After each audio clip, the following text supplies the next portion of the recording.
അരുൺകുമാർ, ഇതിനകത്ത് ഏറ്റവും പ്രധാനപ്പെട്ട ഒന്ന് നിയമപരമായ പരിപ്രേക്ഷ്യമുണ്ട്, മറ്റൊന്ന് ധാർമ്മികവുമായ പരിപ്രേക്ഷ്യമുണ്ട്. ഇത് രണ്ടും സമ്മേളിക്കുന്നതാണ്. കാരണം ഒന്ന് പുനർജനിയുമായി ബന്ധപ്പെട്ട് നടന്ന അഴിമതിയുടെ വലിയ വശങ്ങൾ, ഈ പിരിച്ച് എത്തിയ പണം ആർക്കാണ് ഗുണഭോക്താക്കൾ എന്ന നിലയിൽ സഹായം നൽകിയത്, അവരുടെ പട്ടികയുണ്ടോ? കോൺഗ്രസിന് മൗനം, മിണ്ടാട്ടമില്ല. ഇനി രണ്ടാമതാണ് ഈ ഇത്തരത്തിൽ വിദേശത്തു നിന്നും പണം ഈ അർത്ഥത്തിൽ പ്രതിപക്ഷ നേതാവിന് സ്വരൂപിക്കാനും കൈക്കലാക്കാനുള്ള അവകാശമുണ്ടോ എന്നുള്ളത്. ഡയറക്റ്റായി അക്കൗണ്ടിൽ എത്തിയില്ല എന്ന കാരണം പറഞ്ഞിട്ടാണ് ഇന്ന് ഒഴിയുന്നത്. പക്ഷേ ഈ മണപ്പാട്ട് ഫൗണ്ടേഷനുമായി ബന്ധപ്പെട്ട കൂടുതൽ തെളിവുകൾ പുറത്തെത്തുമ്പോൾ ഇതിൻ്റെ സമഗ്രതയെ എങ്ങനെയാണ് കാണേണ്ടത്? കെ അരുൺകുമാർ, നിയമപരമായിട്ടുള്ള പ്രശ്നം ആദ്യത്തെ ഗൗരവമായിട്ടുള്ള പ്രശ്നം. കാരണം ഇവിടെ വലിയ പ്രളയം നടന്നു. ആ സമയത്ത് പല വിദേശ രാജ്യങ്ങളും സംഘടനകളും കേരളത്തെ സഹായിക്കാൻ തയ്യാറായി.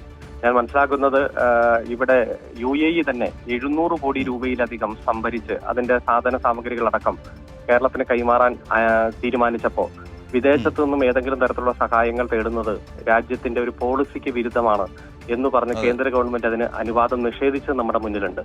ആ ഒരു സാഹചര്യത്തിൽ അന്ന് വെറും ഒരു MLA മാത്രമായ VD സതീശൻ സ്പീക്കറുടെ അനുവാദമില്ലാതെ കേന്ദ്ര ഗവൺമെന്റിന്റെ കൃത്യമായിട്ടുള്ള അനുവാദമില്ലാതെ തന്നെയാണ് വിദേശത്ത് പോയി ഇത്തരത്തിലുള്ള പണപ്പിരിവിന് നേതൃത്വം കൊടുത്തത്.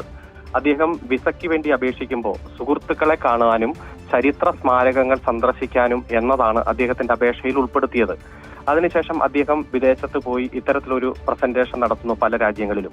ആ പ്രസന്റേഷനിലെല്ലാം പണം കൈപ്പറ്റുന്നതിനും പണം അക്യൂർ ചെയ്യുന്നതിനും, അപ്പോൾ സെക്ഷൻ 2A പ്രകാരം 3(2)A പ്രകാരം FCRA പറയുന്നത് തന്നെ to accept or to acquire or agree to acquire എന്നതാണ്. അപ്പോൾ എഗ്രി ടു അക്വയറിൽ കൃത്യമായിട്ട് വരികയാണ് അദ്ദേഹത്തിന്റെ പ്രസംഗത്തിൽ ഇത്ര പൗണ്ട് വീതം നൽകണം എന്നുള്ള ആവശ്യം മുന്നോട്ട് വയ്ക്കുന്നു. അതിനുശേഷം ആ പണം കൈപ്പറ്റുന്നു, ആ പണം ഫണ്ടിൽ വരുന്നു, മറ്റു കാര്യങ്ങളെല്ലാം നമ്മുടെ മുന്നിലുണ്ട്. പിന്നെ എന്തിനാണ് അദ്ദേഹം നിയമസഭയുടെ പ്രസംഗത്തിൽ വെച്ച് ഞാൻ അങ്ങനെ ഒരു പ്രവൃത്തി ചെയ്തിട്ടില്ല, ഞാൻ വിദേശത്ത് പണം സമ്പാദനത്തിന് വേണ്ടി ഒരു ഇടപെടൽ നടത്തിയിട്ടില്ലെന്ന് പ്രസംഗിക്കുന്നു?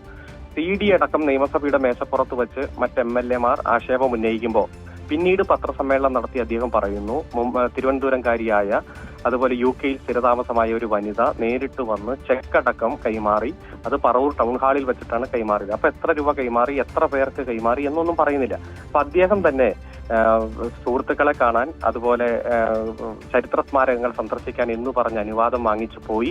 അതിന്റെ ഭാഗമായി വിദേശ രാജ്യങ്ങളിൽ പണം അക്യൂർ ചെയ്യുന്നുള്ള പ്രവർത്തനങ്ങൾ നടത്തുന്നു. അത് ഒരു തരത്തിലും സെൻട്രൽ ഗവൺമെന്റിന്റെ അനുവാദമില്ലാതെ FCRA നിയമങ്ങൾക്ക് വിരുദ്ധമായി ചെയ്യുന്നു. അതിനുശേഷം കേരളത്തിന്റെ നിയമസഭയെ തെറ്റിദ്ധരിപ്പിക്കുന്നു, ജനങ്ങളെ തെറ്റിദ്ധരിപ്പിക്കുന്നു. അവസാനം നിൽക്കക്കടലി ഇല്ലാതെ വരുമ്പോൾ പത്രസമ്മേളനം നടത്തി പണം കൈപ്പറ്റിയിട്ടുണ്ടെന്ന് പറയുന്നു. അപ്പൊ നിയമപരമായി അദ്ദേഹം ചെയ്ത കാര്യങ്ങളെല്ലാം തെറ്റാണ്.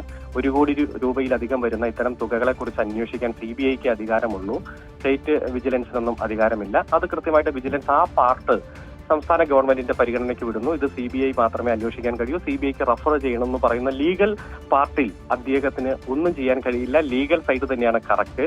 അത് ഇനി CBI അന്വേഷിച്ചേ പറ്റൂ. രണ്ടാമത് ധാർമ്മികമായിട്ടുള്ള മറ്റു കാര്യങ്ങൾ ഇവിടെ സൂചിപ്പിച്ചു. അദ്ദേഹം 280ഓളം വീടുകൾ നിർമ്മിച്ചു കൊടുത്തു, അതുകൊണ്ട് കിട്ടിയ പണം ഞാൻ വിനിയോഗിച്ചിട്ടുണ്ട് എന്ന രൂപത്തിലാണ് അദ്ദേഹത്തിന്റെയും കോൺഗ്രസ് നേതാക്കന്മാരുടെയും പ്രസ്താവന.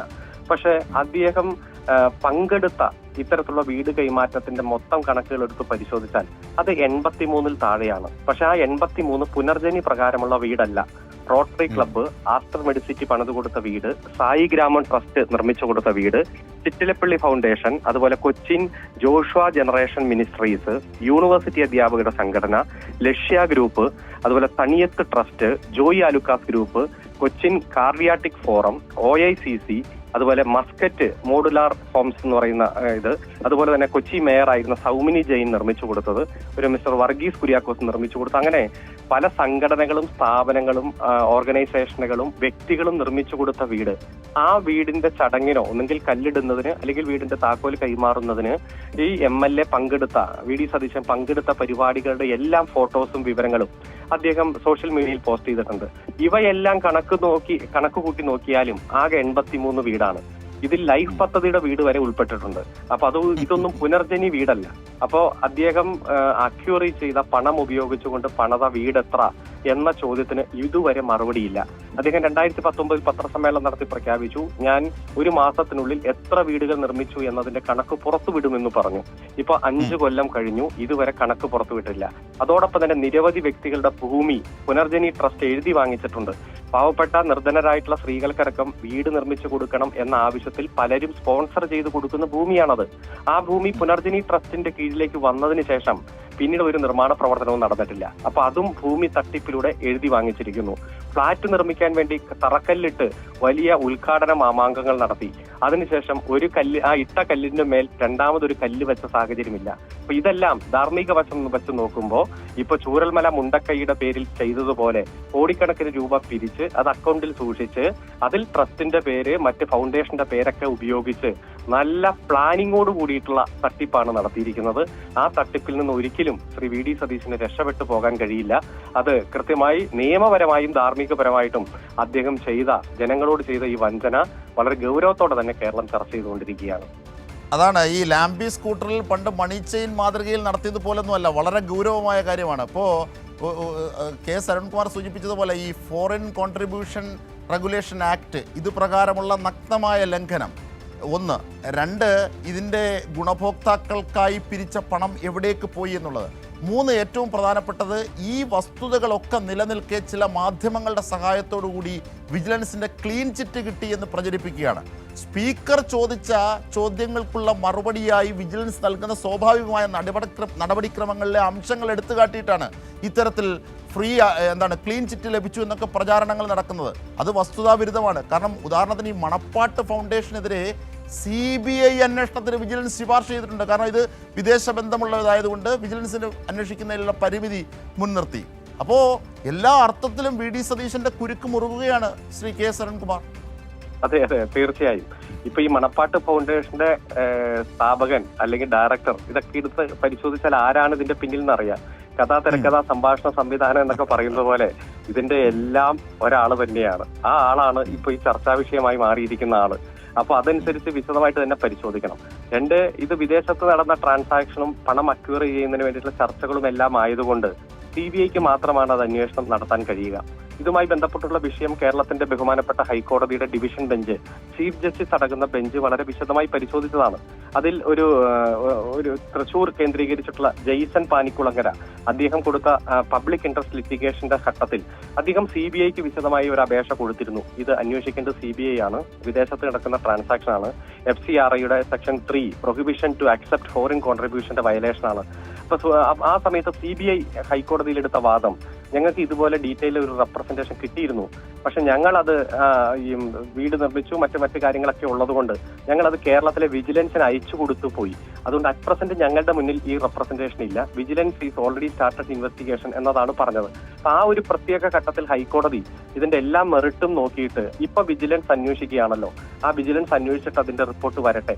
പക്ഷെ ഇതിലെ ഈ ജെയ്സൺ പാനിക്കുളങ്ങരയ്ക്ക് ഏത് സമയത്തും നിയമപരമായി കോടതിയെ അപ്രോച്ച് ചെയ്യാം, ഇവിടുത്തെ നിയമപ്രകാരമുള്ള റെമഡീസ് സീക്ക് ചെയ്യാം എന്നുള്ള തരത്തിലാണ് ആ റിപ്പറ്റീഷൻ അത് അവസാനിപ്പിച്ചത്. പക്ഷെ അതൊന്നും ഒരിക്കലും വി ഡി സതീശന് ക്ലീൻ ചിറ്റ് കൊടുക്കുന്ന തരത്തിലല്ല. ഏറ്റവും ഗൗരവമായിട്ടുള്ള വിഷയമാണ് എന്ന് തന്നെ കോടതി വിലയിരുത്തിയതാണ്. അതുകൊണ്ട് CBI വളരെ ശക്തമായി ഈ മാറ്റർ ഇൻവെസ്റ്റിഗേഷൻ നടത്തണം. അതിൽ ഇപ്പോൾ പറഞ്ഞ മണപ്പാട്ട് ഫൗണ്ടേഷൻ അടക്കം വരണം. അതിന്റെ ആരൊക്കെയാണ് അതിന്റെ ഉത്തരവാദിത്തപ്പെട്ടവർ, ഡയറക്ടർ ആരാണ്, അത് എന്താവശ്യത്തിനാണ് അത് രൂപീകരിച്ചത് എന്നതടക്കമുള്ളത് പരിശോധിക്കട്ടെ. അത്തരത്തിലുള്ള പരിശോധനയെ ഭയപ്പെടുന്നവരാണ് നുണ പ്രചരിപ്പിച്ചുകൊണ്ട് എനിക്കെല്ലാം ക്ലീൻ ചിറ്റ് കിട്ടി എന്നെല്ലാം പറഞ്ഞു വരുന്നത്. വ്യക്തിപരമായി അദ്ദേഹത്തിന്റെ അക്കൗണ്ടിൽ പണം വന്നു എന്ന് ആരും ആരോപിച്ചിട്ടില്ല. മറിച്ച് വളരെ പ്ലാനിങ്ങോടെ ഒരു ഫൗണ്ടേഷൻ ഉണ്ടാക്കി ആ ഫൗണ്ടേഷന്റെ നേതൃത്വത്തിൽ എന്നെല്ലാം പറഞ്ഞ് വിദേശത്ത് പോയി പണസമ്പാദനത്തിന് വേണ്ടിയിട്ട് ഏർപ്പാട് ചെയ്ത് നിയമസഭയെ തെറ്റിദ്ധരിപ്പിച്ച് ജനങ്ങളെ തെറ്റിദ്ധരിപ്പിച്ച് പോകുമ്പോൾ സത്യം അറിയാൻ ഈ കാര്യത്തിൽ കേന്ദ്ര അന്വേഷണ ഏജൻസി തന്നെ വരണം. അത് നിയമപ്രകാരമുള്ള അന്വേഷണ ഏജൻസി എന്ന രൂപത്തിലാണ്, അല്ലാതെ ഏതെങ്കിലും ഒരു അന്വേഷണ ഏജൻസിക്ക് ഫേവറിസം കാണിക്കുന്നതല്ല. ഇതല്ലാതെ ഈ സത്യം പുറത്തു വരാൻ മറ്റു മാർഗങ്ങളില്ല എന്നതുകൊണ്ടാണ്.